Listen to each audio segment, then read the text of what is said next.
माननीय महापौर, माननीय आयुक्त, माननीय उपमहापौर, सर्व पोलीस अधिकारी, सर्व नगरसेवक, सर्व गणेश मंडळांचे पदाधिकारी. गणेशोत्सव मी काही महावितरणचा रिप्रेझेंटेटिव्ह आहे, त्यामुळे त्या दृष्टीने मी तुम्हाला काही सूचना करणार आहे.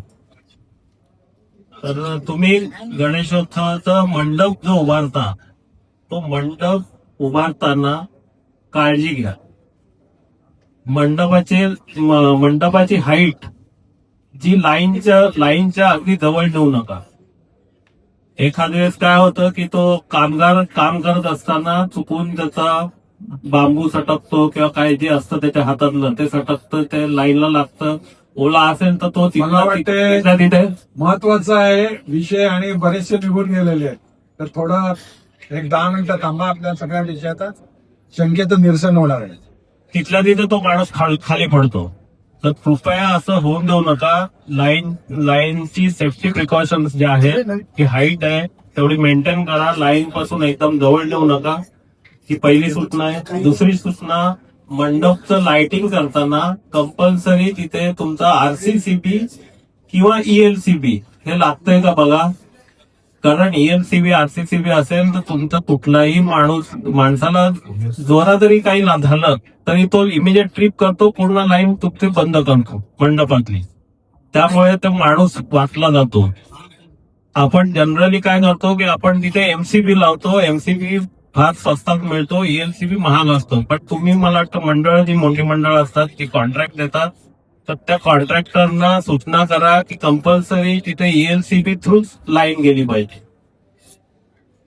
तिसरी सूचना अशी आहे की तुम्ही ज्या वायर्स वापरणार आहात मंडळात हे करताना, डेकोरेशन करताना, त्या वायर्स बिलकुल पूर्णपणे कोटेड पाहिजे.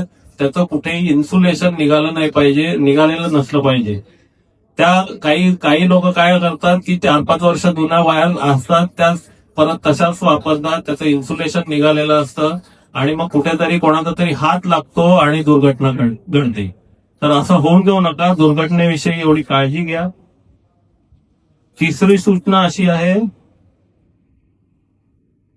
एक इथे विषय निघाला की काही दोघांनी विषय काढला की पोलवर वायर वगैरे आहेत, ते आम्ही नोट डाऊन केलेलं आहे, ते आम्ही करून घेऊ गणपती उत्सवाच्या आधी.